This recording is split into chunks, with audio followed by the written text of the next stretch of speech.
Assalamualaikum warahmatullahi wabarakatuh. Selamat pagi anak-anak. Kembali lagi di pelajaran sejarah kebudayaan Islam. Pada materi kali ini kita akan mempelajari dakwah Nabi Muhammad SAW periode Mekah.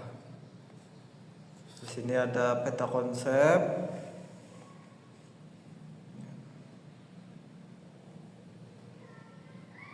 Dari pola dakwah Nabi sampai hakikat misi dakwah Nabi Muhammad SAW.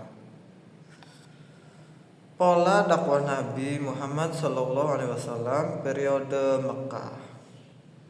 Sejarah singkat Nabi Muhammad SAW sebelum menjadi Rasul. Nabi Muhammad SAW dilahirkan di hari Senin, tepatnya 12 Rabiul Awal pada tahun Gajah. Bapaknya bernama Abdullah bin Abdul Muthalib bin Kilab bin Murrah, dan ibunya bernama Aminah binti Wahab bin Abdul Manab bin Juhrah bin Kilab bin Murrah. Abdullah meninggal di Yasrib saat Nabi Muhammad SAW masih dalam kandungan. Siti Syifa, ibu Abdurrahman bin Auf, yang membantu proses lahirnya Nabi Muhammad SAW, serta Bani Hasyim menyambut senang lahirnya Nabi Muhammad SAW. Abdul Muthalib, kakek Nabi yang memberi nama Muhammad dan yang mengkhitan Nabi. Selanjutnya, pola dakwah Nabi Muhammad SAW periode Makkah. Sejarah singkat Nabi Muhammad SAW sebelum menjadi Rasul. Halimah Sa'diyah mengasuh Nabi Muhammad SAW bertujuan agar tumbuh sehat, paham bahasa Arab dengan baik, fusah atau fasih. Selanjutnya, kehidupan Halimah Sa'diyah menjadi membaik sejak mengasuh Nabi Muhammad. Halimah Sa'diyah pernah mengembalikan asuhan Nabi kepada ibunya karena kondisi Mekah tandus dan kering. Akhirnya Nabi kembali diasuh oleh Halimah Sa'diyah di dusun Bani Sa'ad. Usia 5 tahun Nabi sering mengembala kambing dengan Abdullah putra Halimah Sa'diyah. Singkat cerita, Nabi dibawa 2 orang lelaki, dibedah dan dibersihkan hatinya. Abdullah putra Siti Halimah atau Halimah Sa'diyah mengkhawatirkan keberadaan Nabi yang tiba-tiba menghilang. Nabi Muhammad SAW diasuh oleh pamannya Abu Thalib saat berusia 12 tahun. Nabi Muhammad juga mengikuti Abu Thalib berdagang ke Syam. Bukhairah, seorang pendeta, melihat tanda-tanda kenabian pada Muhammad dan memintanya agar tidak melanjutkan perjalanan ke Syam. Nabi Muhammad terkenal memiliki sifat jujur sehingga Siti Khadijah percaya untuk menitipkan barang dagangannya kepada Muhammad.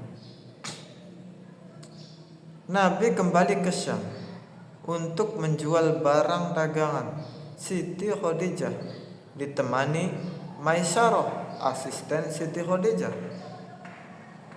Maisarah menceritakan kejujuran dan strategi dagang Nabi Muhammad yang unik dan jujur sehingga meraup keuntungan besar.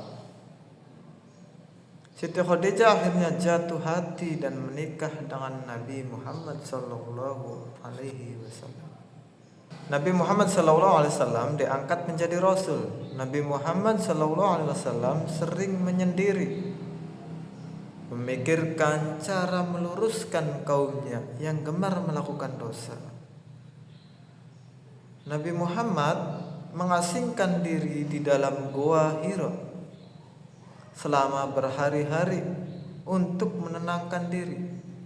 Setelah 6 bulan berkholwat, akhirnya Nabi Muhammad SAW menerima wahyu yang pertama, yaitu surat Al-Alaq ayat 1-5. Saat menerima wahyu tersebut, Nabi Muhammad SAW diangkat menjadi nabi dan rasul. Diangkatnya Nabi Muhammad SAW menjadi nabi dan rasul menjadi awal perubahan peradaban umat manusia.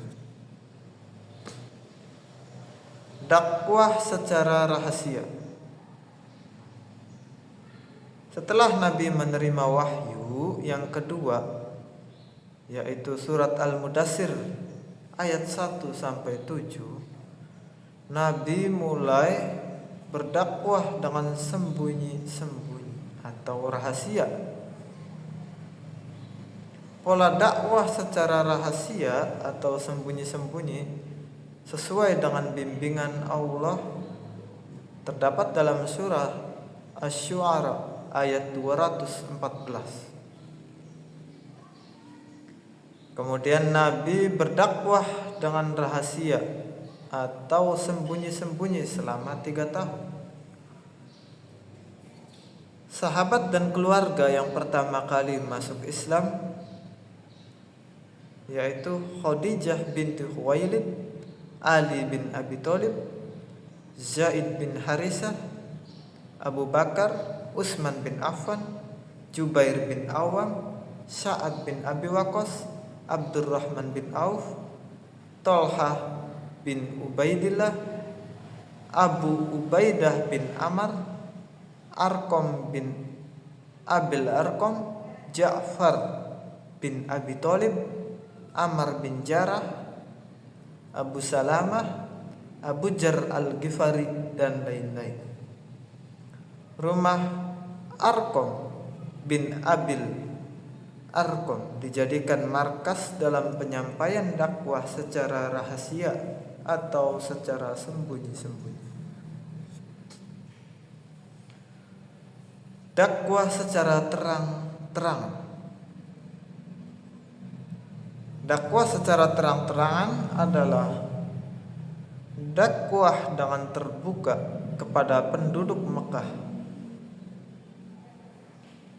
Isi dakwah Nabi mengajak masyarakat Mekah untuk mengimani Allah Subhanahu wa ta'ala, meninggalkan berhala dan perbuatan dosa. Dakwah dengan pola terbuka di muka.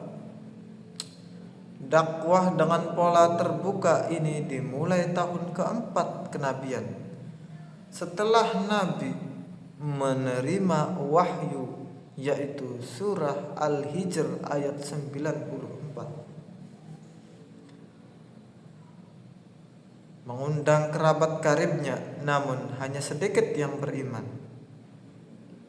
Mengumpulkan masyarakat dan mengajak mereka untuk beriman, namun Nabi malah menerima cacian dan makian dari Abu Lahab. Allah menurunkan surat Al-Lahab ayat 1-5 sebagai balasan dari makian Abu Lahab. Nabi Muhammad SAW dan para pengikutnya mendapatkan hinaan dan siksaan dari pembesar suku Quraisy. Selanjutnya, penindasan orang-orang Quraisy Makkah terhadap Nabi Muhammad sallallahu alaihi wasallam dan para sahabatnya. Penyebaran Islam semakin berkembang, menimbulkan penindasan, penyiksaan dan kekejaman terhadap Nabi dan para sahabat oleh kaum kafir Quraisy. Kaum yang pertama mendapatkan intimidasi dan penganiayaan dari kafir Quraisy adalah kaum lemah. Sahabat Nabi yang menerima penganiayaan adalah Bilal bin Rabah, Amir bin Fuhairah, Juhairah Ummu Ubais, An-Nahdiyah, Amir bin Mu'mil, dan Ammar bin Yasir, beserta kedua orang tua yang meninggal dalam mempertahankan iman dan Islam. Keluarga besar Nabi, Bani Hashim dan Bani Muthalib pun mendapatkan intimidasi yang sama. Orang-orang kafir Quraisy memboikot dan memblokade kaum muslimin secara ekonomi dan sosial.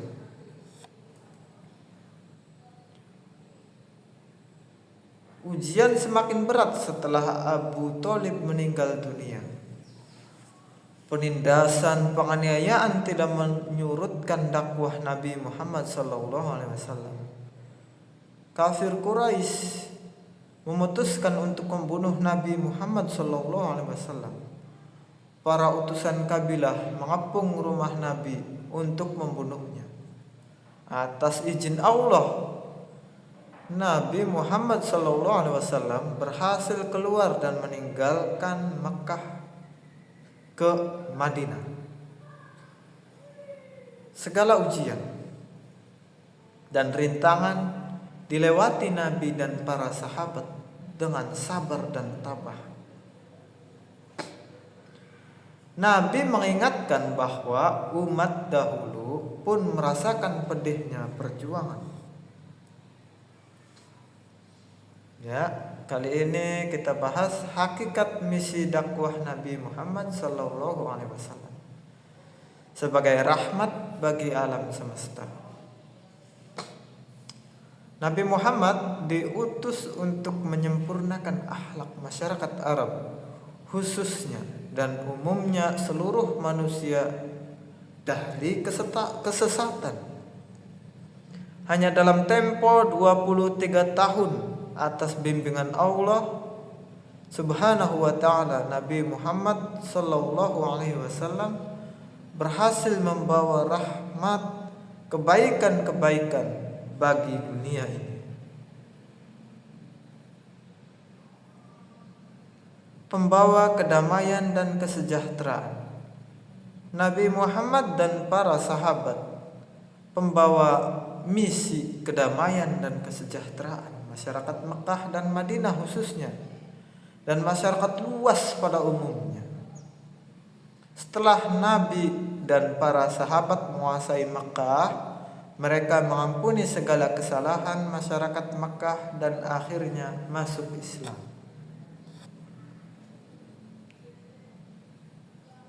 Pembawa kemajuan masyarakat, Nabi Muhammad SAW diutus kepada umat manusia, khususnya bangsa Arab, waktu itu dengan kekuatan wahyu Al-Quran sebagai petunjuk untuk kemajuan masyarakat. Nabi Muhammad SAW berhasil mengubah penduduk Mekah, Madinah, dan seluruh alam menuju perubahan positif dan berakhlakul karimah. Perubahan di Arab mulai dari perubahan keyakinan, kebiasaan-kebiasaan buruk, sistem perdagangan yang curang, penindasan kaum lemah ke arah beradab dan berpikir maju. Pada masa Khulafaur Rasyidin, Islam menjelma menjadi kekuatan yang disegani.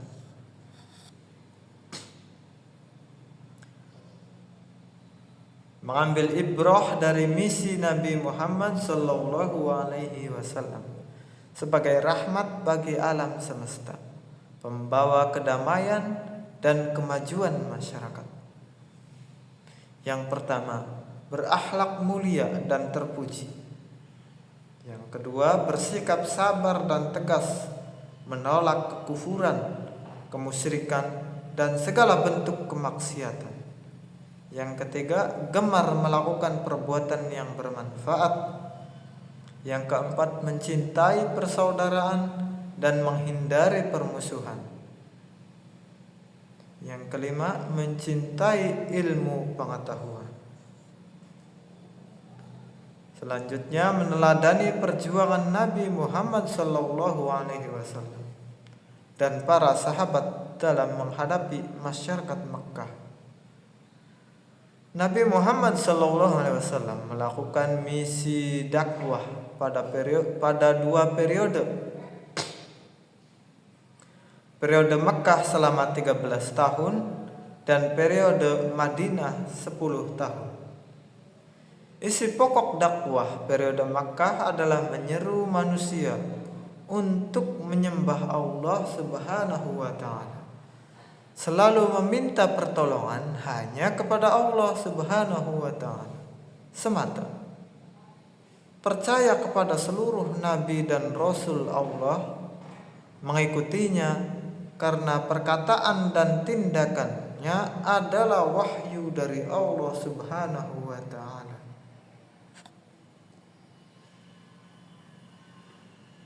Selanjutnya, meneladani perjuangan Nabi Muhammad SAW dan para sahabat dalam menghadapi masyarakat Makkah. Memiliki akidah, keyakinan yang kuat, bersikap tegas, menolak kekufuran, kemusyrikan dan kemaksiatan, serta sabar dalam menghadapi ujian dan cobaan. Memiliki rasa tanggung jawab terhadap tugas atau amanah. Khulasah atau ringkasan materi ini. Yang pertama, Nabi Muhammad SAW lahir di Mekkah, tepatnya hari Senin 12 Rabiul Awal tahun Gajah. Nabi Muhammad lahir di tengah-tengah masyarakat Arab yang kehilangan pegangan hidup, akidah mereka menyimpang, moral mereka rusak. Misi Nabi Muhammad SAW di dunia ini sebagai rahmat bagi alam semesta, pembawa kedamaian dan kemajuan masyarakat. Misi utama Nabi Muhammad SAW di Mekkah adalah meluruskan akidah agar manusia hanya menyembah kepada Allah, meminta pertolongan hanya kepada Allah, dan meyakinkan mereka bahwa dirinya benar-benar Nabi dan Rasul Allah. Awalnya Nabi melakukan dakwah dengan sembunyi-sembunyi atau dakwah sir selama 3 tahun. Setelah turun surat Al-Hijr ayat 94, Nabi Muhammad SAW melakukan dakwah secara terang-terangan.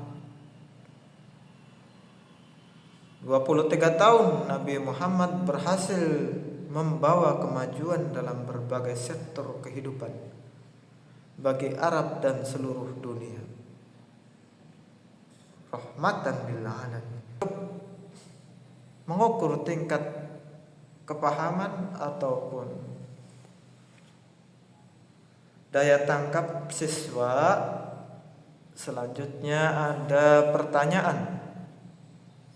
Nanti bisa di-scan barcode yang ada di layar ini melalui smartphone masing-masing.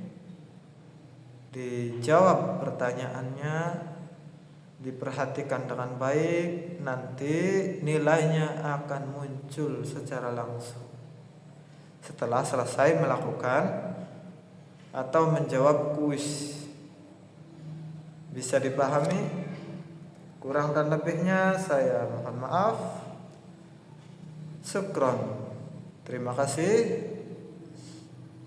Mudah-mudahan bisa dimengerti. Billahi taufiq wal hidayah. Alafu minkum. Wassalamualaikum warahmatullahi wabarakatuh.